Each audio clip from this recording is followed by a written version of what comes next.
Salut, je suis ravi de te retrouver dans ce nouveau podcast et donc aujourd'hui je vais te présenter les 5 méthodes pour se faire connaître instantanément. Alors avant de te présenter en détail ces 5 méthodes, comme chaque fois, pense à cliquer sur s'abonner en dessous de cette vidéo si tu n'as pas encore eu l'occasion de le faire et bien entendu à cliquer sur la petite clochette pour être notifié chaque fois que je sors un nouveau podcast, autrement dit chaque mardi, chaque jeudi, chaque samedi.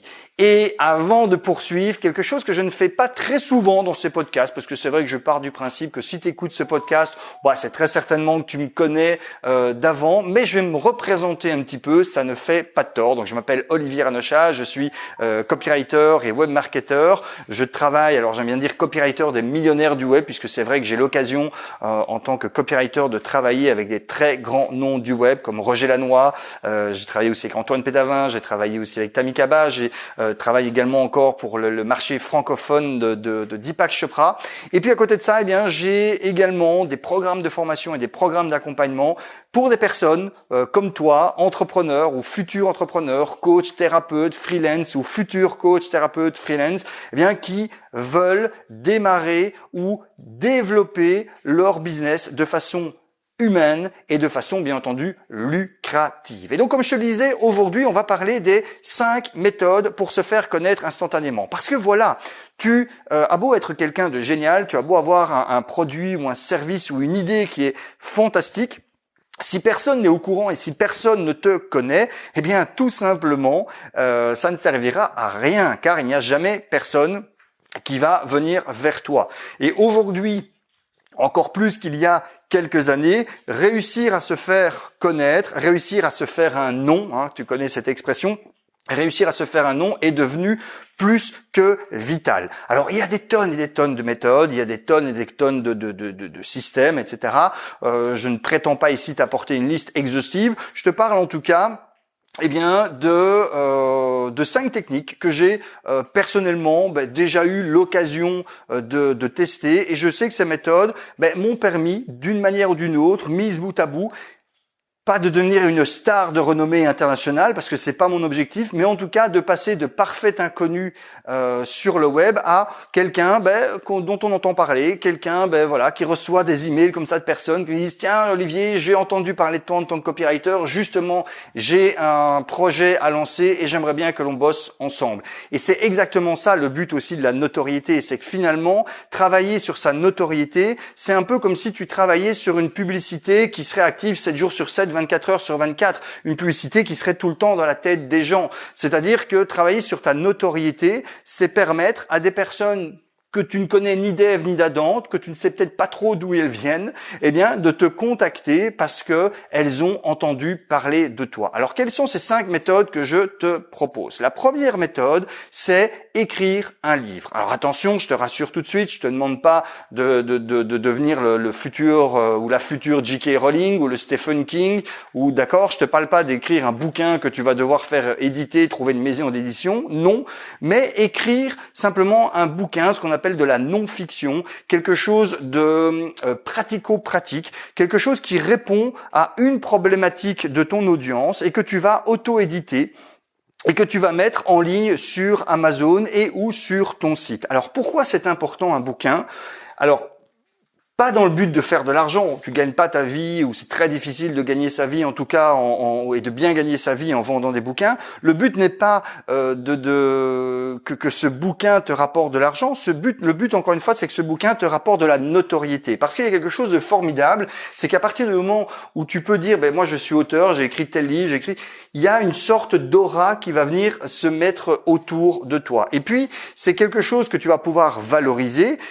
Par exemple sur Amazon, tu vas pouvoir le vendre à un certain prix, mais du coup, c'est quelque chose que tu vas pouvoir offrir à tes clients ou à ton audience en disant, voilà, ce bouquin, il est en vente sur Amazon, je sais pas moi, à 10,99 €, mais aujourd'hui, si tu t'inscris, j'ai décidé de te l'offrir et de te l'envoyer immédiatement.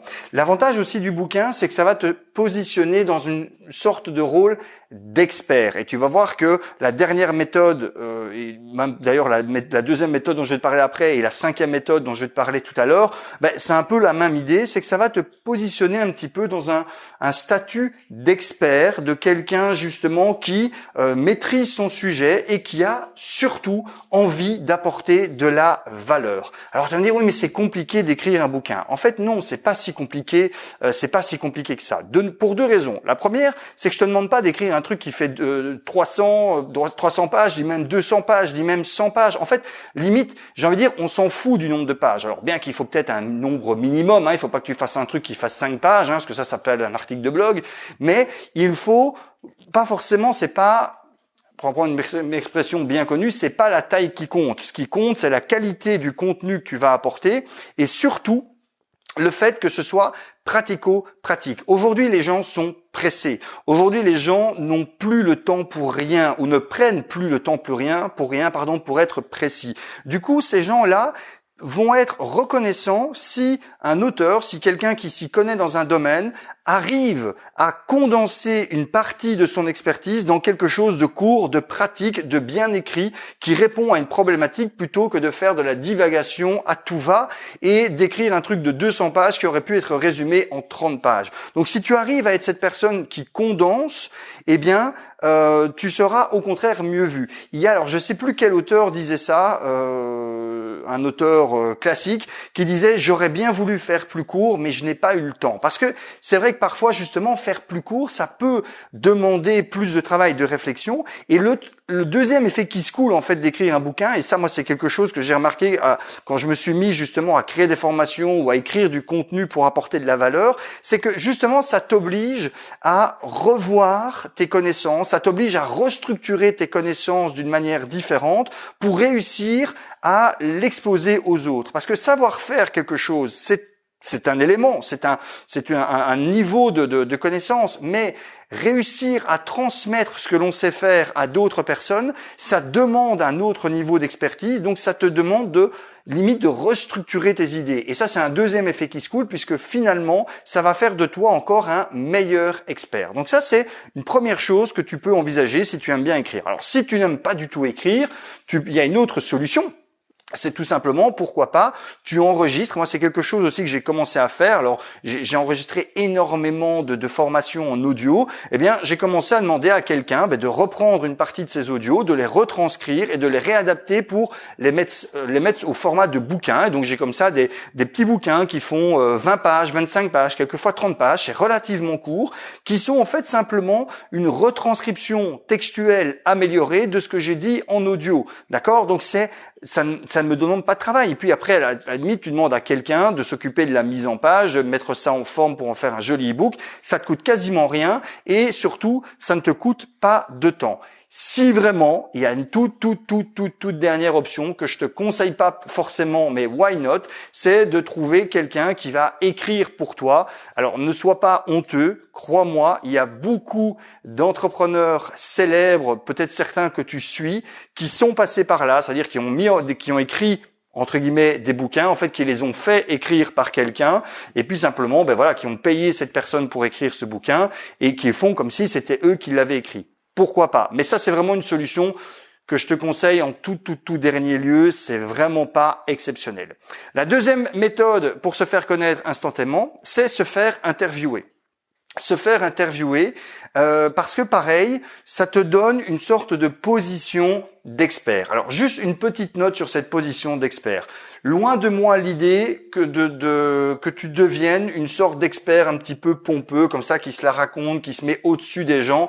Non. Généralement, ça ne marche pas. Ce qu'il faut, c'est être l'expert bienveillant qui se positionne aux côtés des personnes que tu veux aider. Tu dois être à leur côté. Tu ne dois pas être au-dessus d'eux. Tu peux éventuellement être devant eux pour les attirer à toi et leur dire « Venez les gars, vous pouvez le faire. Si moi j'y suis arrivé, vous pouvez le faire également. » Ou être cet expert bienveillant qui est aux côtés de son audience, aux côtés de ses clients, qui est là pour justement les soutenir dans les différentes étapes. Donc, qu'on se comprenne bien dans la notion d'expert. Mais c'est vrai que se faire interviewer, automatiquement, ça te donne justement cette image de l'expert. On dit « Ok, si on l'interviewe, c'est qu'il a quand même quelque chose d'intéressant à dire sur la thématique. Si quelqu'un ou quelques-uns prennent la peine de l'interviewer, c'est qu'il a quelque chose à dire. Et là, il y a plusieurs solutions. Soit tu vas recevoir des demandes. Moi ici, ça fait quelques temps que je reçois un certain nombre de demandes de personnes, voilà, qui veulent m'interviewer pour leur chaîne YouTube ou leur podcast, etc., etc. Au moment où j'enregistre ce podcast, la semaine prochaine, j'ai encore une nouvelle interview qui est programmée.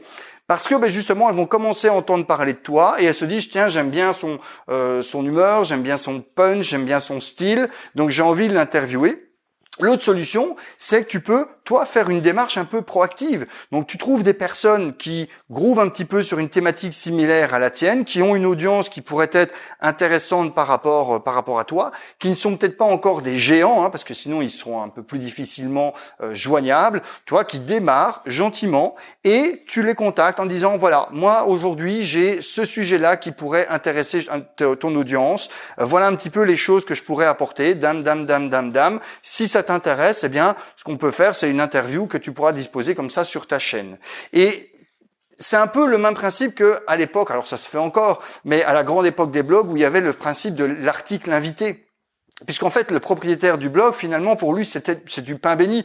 C'est un article de qualité qu'il peut mettre à disposition de son audience, qui va améliorer aussi sa renommée et son référencement, sans qu'il ait besoin de travailler. Là, c'est pareil. Tu viens proposer à un propriétaire de podcast ou quelqu'un qui a une chaîne YouTube, eh bien, une vidéo qui va intéresser son audience parce que tu viens avec un sujet qui peut intéresser son audience sans qu'il ait besoin de se casser la tête. Et toi, à force comme ça de démultiplier des interviews, tu vas créer une sorte d'effet un peu de boule de neige. C'est-à-dire que souvent, tu sais, les gens qui sont intéressés dans une thématique, elles ne suivent pas qu'un seul créateur, elles ne suivent pas qu'un seul entrepreneur, elles en suivent plusieurs. Et souvent, si tu contactes comme ça plusieurs podcasteurs ou plusieurs youtubeurs qui tournent sur ta thématique, il est possible que Jean Dupont, qui va t'entendre chez X, il va peut-être te réentendre chez Y pour une thématique plus ou moins similaire, et puis il va peut-être te réentendre chez Z. Et donc, à force, ça va faire effet boule de neige, et les gens vont dire, mais tiens, c'est bizarre, ce gars, on commence à l'entendre un peu partout. Et donc, ça peut t'aider justement à augmenter ta propre notoriété. La troisième méthode, c'est de passer dans la presse. Passer dans la presse. Alors là, de nouveau, là, tu vas me dire, oui, mais Olivier, c'est totalement impossible de passer dans la presse. Et pourtant, je vais te raconter une histoire qui m'est arrivée, moi, alors ça date maintenant, ça commence à dater, c'était quand? C'était en 2016 ou 2017. À ce moment-là, j'étais associé dans une autre entreprise qui était axée sur tout ce qui était réalité virtuelle. Et du coup, ce que j'avais décidé, c'est tous les jours, d'écrire des mini-articles autour de la réalité virtuelle. Et je faisais ça sur LinkedIn, parce que bon, là, on était vraiment dans le B2B. Et donc, j'écrivais comme ça tous les jours des articles. Et ce qui se passe, c'est que tout simplement, un jour, un journaliste indépendant qui devait justement faire un papier, qui devait justement faire un article autour de la réalité virtuelle et en quoi la réalité virtuelle allait avoir un impact sur le recrutement de personnel, eh bien, naturellement, il a fait des recherches, il a été naturellement voir là l'outil que lui utilisait le plus, et en l'occurrence, dans son cas, c'était LinkedIn. Il a fait des recherches, il est tombé sur moi parce que forcément, pas parce que j'étais hyper connu, non, c'est quelque chose que je venais de commencer, mais parce que j'avais amené une masse énorme d'informations sur LinkedIn autour de la réalité virtuelle. Donc il m'a retrouvé, il m'a contacté tout simplement en disant, voilà, je dois faire un article. Alors c'était pour le soir, donc c'est quand même un quotidien et un journal online qui est pas mal lu, et il m'a contacté en me disant, voilà, je dois faire un article sur ça, est-ce que vous seriez d'accord que je vous interviewe? Je lui ai dit, ok, bien entendu. On a fait l'interview, et j'ai eu comme ça ma tête dans la presse, dans le journal le soir, et j'étais présenté comme un expert de la réalité virtuelle. Donc c'est quelque chose qui peut être intéressant. Pareil, ça c'est une démarche un peu où tu attends, mais tu peux tout à fait, et c'est aussi quelque chose que j'avais fait à une autre époque quand j'avais lancé un projet qui s'appelle Fruit and You, donc qui était un projet de livraison de fruits en entreprise. J'avais tout simplement fait un communiqué de presse, d'accord, où je présentais tous les bienfaits de mettre des fruits gratuitement à disposition de ses salariés, et j'avais envoyé ce communiqué de presse à plein de journalistes en Belgique francophone, d'accord. Il y a des services en ligne où tu payes très peu cher qui te permettent d'envoyer ces communiqués de presse automatiquement à tous les journalistes à tous les journalistes, dans une certaine région ou dans une certaine thématique. Et du coup, j'avais reçu en retour des personnes qui me disaient ah ben tiens, effectivement, c'est un sujet qui est intéressant, j'aimerais bien pouvoir le faire. Voilà. Et donc certains avaient tout simplement repris le communiqué de presse tel quel, d'autres m'avaient contacté pour justement, entre guillemets, me faire une interview. Donc c'est tout à fait possible et ça te donne, pareil, une certaine renommée, et puis ça te permet d'avoir, tu sais, ces fameux petits logos que l'on voit sur certains sites en disant vue sur machin, vue sur machin, vue sur machin. Quatrième méthode, c'est la technique du coucou. Alors la technique du coucou, c'est quelque chose dont je t'ai déjà parlé très souvent et il faudrait qu'un jour je prenne quand même le temps d'aller vérifier, ne serait-ce sur Wikipédia, que je me plante pas, parce que chaque fois je dis pareil. Au fond, je suis même pas certain que c'est bien le coucou qui fait ça, mais il y a un oiseau, partons du principe que c'est le coucou, qui a cette fâcheuse habitude, qui est un peu feignant. Et en fait, qu'est-ce qu'il fait? Il va pondre ses œufs dans le nid d'autres oiseaux. Et comme ça, ce sont les autres oiseaux qui s'occupent de couver les oiseaux, tu vois, jusqu'à l'éclosion, qui nourrit l'oiseau à tous ses débuts. Et puis une fois que le petit oisillon là du coucou, il commence à devenir autonome, la maman coucou, elle revient, elle dit merci du service, ciao, bye bye, elle reprend son petit eau et elle se barre. Et donc elle profite finalement du nid du travail de l'autre oiseau pour faire grandir son petit. Et toi en fait ce que tu peux faire c'est pareil, c'est trouver en fait quelqu'un dans ton nid, donc dans ta niche, en l'occurrence, plutôt ici, dans ta thématique, qui a déjà une belle audience, et tu viens lui proposer tes services gracieusement. Tu viens dire, écoute, si tu veux, moi, je serais d'accord de venir faire des lives, par exemple, dans tes groupes, ou d'intervenir dans telle formation, ou etc. Je le fais gratuitement. Ce que je te demande juste, en retour, c'est de citer tout simplement mon nom, de me présenter comme expert, machin, etc. Alors, bien entendu, il faut pas, si je prends mon exemple, si t'es copywriter, ne va pas contacter d'autres copywriters, parce que là, vous serez frontal au niveau de la concurrence. Mais par exemple, dans mon cas, copywriter, je peux aller contacter des web marketeurs, donc des gens qui sont dans le domaine comme ça du marketing en ligne, mais qui ne font pas spécialement du copywriting, mais dont l'audience est intéressée par le copywriting. Et donc, c'est-à-dire que le web marketeur, pareil, sans devoir dépenser un bal, il amène une valeur supplémentaire à son audience.